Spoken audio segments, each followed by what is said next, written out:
Education is one of those fields where measurable consequence sort of tears itself screaming into reality like something out of Lovecraft. So far as anyone is concerned, part of this is due purely to the fact that the nature of education itself is riddled with a kind of social expectation of quality that is, at least in Australia, often left unmet and standing in the rain without an umbrella. It doesn't necessarily help either that education is one of the biggest pains in the broadside for parents thinking about their kids' future, especially when you think about professionalization, academic inflation, and cost of education. It's even worse if you're a high school student thinking about your own future. What ATAR do I need to be a doctor? What the hell is scaling? It's a nauseating experience where optimism and self-assurance are typically the only outlets that counteract anxiously screaming into a cardboard box. But these tend to be macro and meso level issues that seep into reality and is an entirely different barrel of awful. Arguably, the educational rollercoaster is worse for neophyte teachers operating at the micro level where the actual teaching occurs. Understanding and utilizing positive learning methodology in a creative way is a fear that rudely barges into your consciousness, banging pots together and screaming profanities at you while you sleep. My own belief within the education system is that everything has to happen at the micro level to instruct the macro. Think of it as building up a notion of positive self-efficacy and learning before an interaction with negative. Part of this pedagogical belief stems from a perceived and passionate desire to maintain a form of relative pragmatism in the face of a seemingly disinterested reality. The other is an aggressive belief in inclusive cooperative learning at all levels to ensure sustainable and worthwhile education.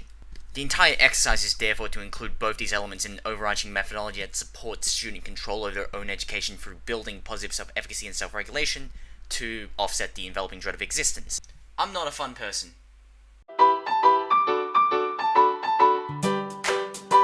The functional process of a positive learning methodology is how best students and educators should utilize to build self-efficacy and regulation. Education in this matter has to be holistic and inclusive of all clients such as students, parents, and educators. This is why social learning is something I like to lean on because it's observable and is therefore measurable to facilitate instruction.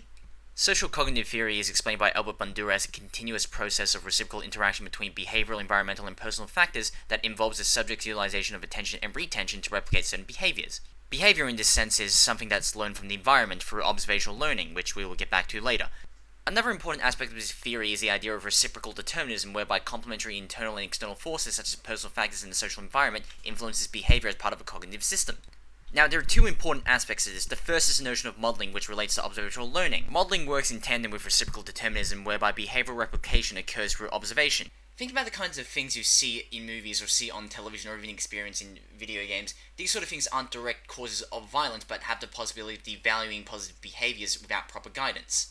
A huge part of this notion of positive guidance needs to be enacted through good modeling and building positive learning environments. In the kind of technological autocracy we live in nowadays where information is as readily available as oxygen, students and children are more susceptible to instances of modeling due to an ability to be bombarded from all angles by an absurd quantity of models from which to reciprocally interact with. Individual development is arguably driven by social interaction when you consider the role of social media in the world we live in. This is why positive modeling is important for parents and educators so that they can mitigate negative behavioral development and ensure educational progression by building notions of meaning around their education through social interaction. Secondary to this is Bandura's notion that self-efficacy in learning is embedded in the exercise of human agency and the control of individual life. Bandura is all about understanding humans as active information processes that are conscious of the relationship between behavior and consequence, and recognizes the mediator role that educators and parents often play. Now, social learning for Bandura mainly happens outside of the formal classroom structure, but the point here is to reapply it to instruction to connect the two as an entire system. It also understands the necessity of social interaction and cooperative learning as a kind of parameter of the educational process. It's not without its drawbacks, though.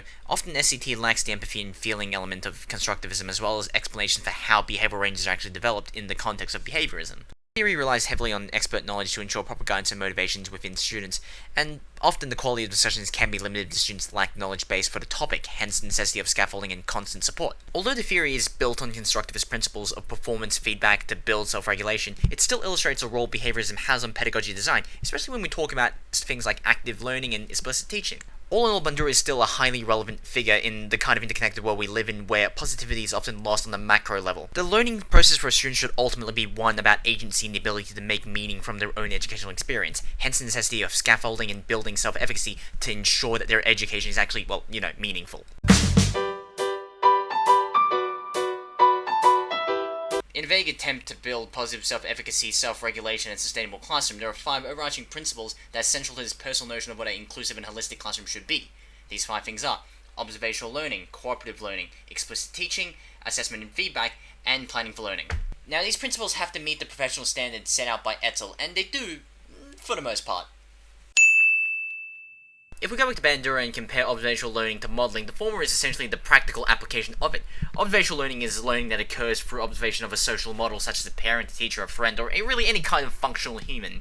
Its practical application relates more to classroom design and routines of behavioural management to delimit the amount of misbehaviour that can occur. All of this relates to the nature of conditioning students to behave positively, which in turn should promote positive learning. Much of it is behavioural limitation to increase and decrease the frequency of positive and negative behaviours, respectively. In terms of behavioural management, this relates greatly to the degree of reinforcement upon a behaviour. This makes sense under Raymond Lewis's idea of teacher misbehaviour, which is essentially any behaviour from a teacher that has a negative effect upon the student or class. Things like aggression, excessive punishment, yelling, and so forth fall under this. For instance, if Martin sees you yell and be aggressive towards others, he might do so as well through what Lewis calls the ripple effect, and that will just, make everything much worse.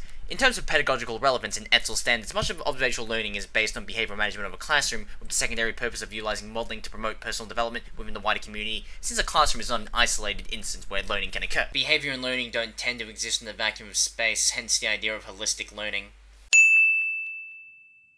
Cooperative learning is something you see being utilised more and more in contemporary classrooms and is important in building student interconnections. It's best thought of through the David and Roger Johnson model as a kind of instructional model that involves students working in teams to accomplish a common goal. Yet it's not simply a matter of just students working together. The model itself has to include the above elements. Now, when we consider elements 1, 2, and 3, the entire idea behind these is to facilitate self-efficacy and regulation because it forces learner accountability willingly or otherwise. Now, in trying to relate that to Etzel standards, the entire point of cooperative learning is to limit teacher-centered teaching and promote effective learning by utilising skill ranges within groups. The practical application of this is to promote student retention and learning by making an activity have a social element to it that enhances the meaning of an achievement to assist in development of individual social and learning skills. In terms of Etzel and building the social learning element into a classroom routine, applying cooperative learning meets the necessity of positive meaning making by requiring teacher mediation and professional engagement to improve student accountability in their own learning. Say there is a mixed ability group of 4 where Richard has a lower academic ability than Nick and Stefan but is more creative, while Kevin's better at multimedia design. The point of cooperative learning is to enhance the individual skill sets of students as well as overall group cohesion by allowing social interaction that plays to the abilities of each student. It's the idea that everyone wins when the group wins in a kind of small-scale communist way. In trying to relentlessly build a systematic process of positive student efficacy and regulation and control over their own education, it's easy to see how students can stray off the path, especially when distracted by puppies! Explicit teaching in this pedagogical process is needed because it's unambiguous, direct, and ensures a process of evaluation that assists in feedback and assessment. Explicit teaching is, well, as it sounds, it's explicit and a clearly articulated teaching model that concisely sequences curriculum content in a kind of easily digestible wafer. It sort of relies heavily on formative assessment to ensure sophisticated skill development over a consistent period of time alongside the sequence. It's also more interactive in developing class routines when you consider the nature of feedback being immediate and the accountability of learning being placed upon the student right there and then. For instance, let's say Frank is unable to grasp long division. It's no use telling him you need to use explicit teaching and start off with simple division by setting long division as a clear goal. Then you can apply guided practice and give him time to work his way up and nurture self-efficacy and scaffolding to learn until he understands. Much of the practical application of explicit teaching in class in regards to Etzel is to focus on feedback driving the engagement between student learning and curriculum needs because there isn't any ambiguity in questioning or direction. In terms of building classroom expectations, this model creates clear learning goals as supported and scaffolded through teacher assistance and feedback, which is, well, the entire point.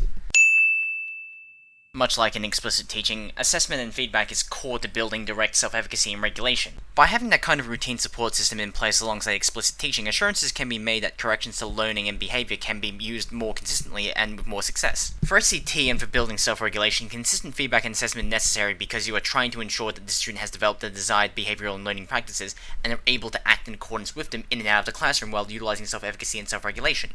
An example of a fairly straightforward assessment practice that's also linked to explicit teaching is formative questioning, where one literally asks confirmation questions to gauge understanding. For instance, do you understand this? What do you need to clarify? What is the capital of Sweden? Feedback and assistance is usually instant because by asking the question you force student accountability and are then able to use their answers to guide instruction in real time. An example of a tool that can inform knowledge is a KWL chart. KWL charts are flexible and versatile in their ability to gauge, track, and engage knowledge in an instructional instance. Assessment and feedback should be consistent, detailed, and functional in its ability to improve behavior. When it comes to setting classroom routines within the learning environment itself, consistent and detailed feedback is a tacit element, as is one of the only methods of assessment that directly inform in real time. Etzel and curriculum standards emphasize the necessity of feedback, but the quality and consistency is often pedagogically motivated. I cannot stress how important assessment and feedback is in trying to build positive and worthwhilely progressive learning within self-efficacy.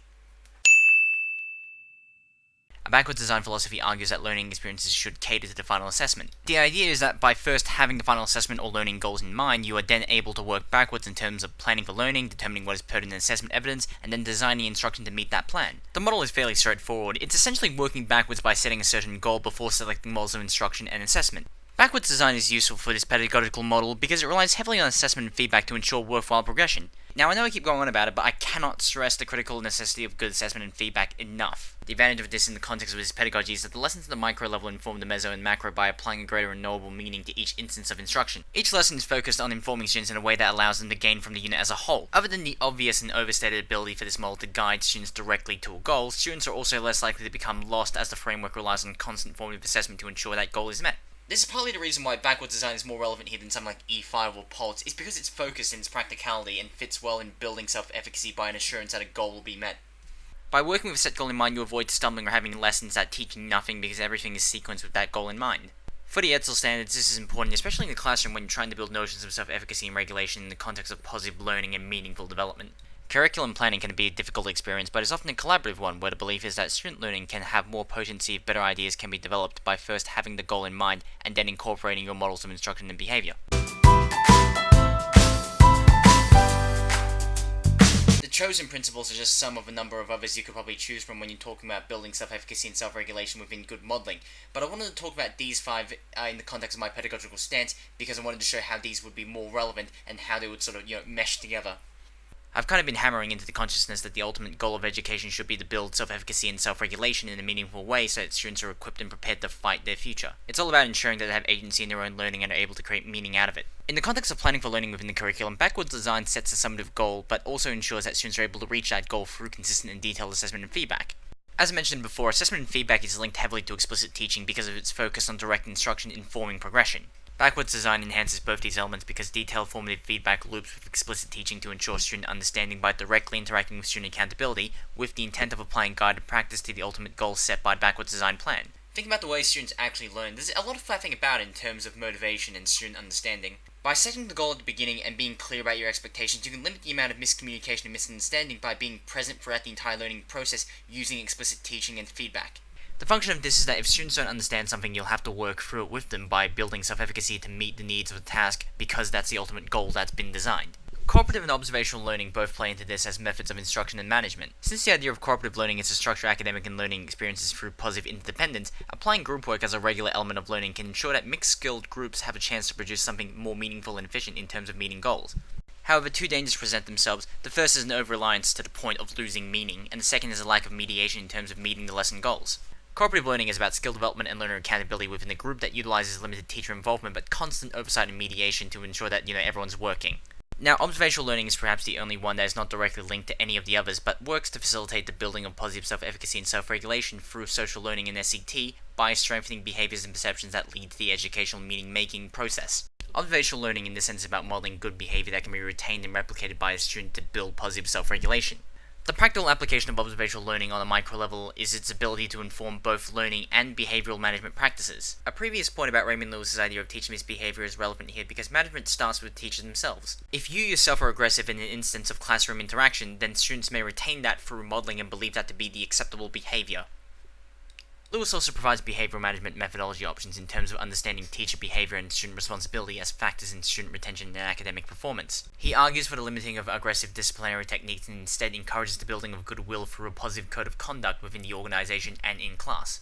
Techniques such as positive reinforcement, setting of expectations, and the restricted use of coercion or aggression has shown to contribute heavily to positive student development. All of these principles are more or less practical and each deal with different aspects of a pedagogical belief from behavioral management philosophy to instructional methodology. Ultimately, the point of them all is to build positive self-efficacy, self-regulation, and social learning.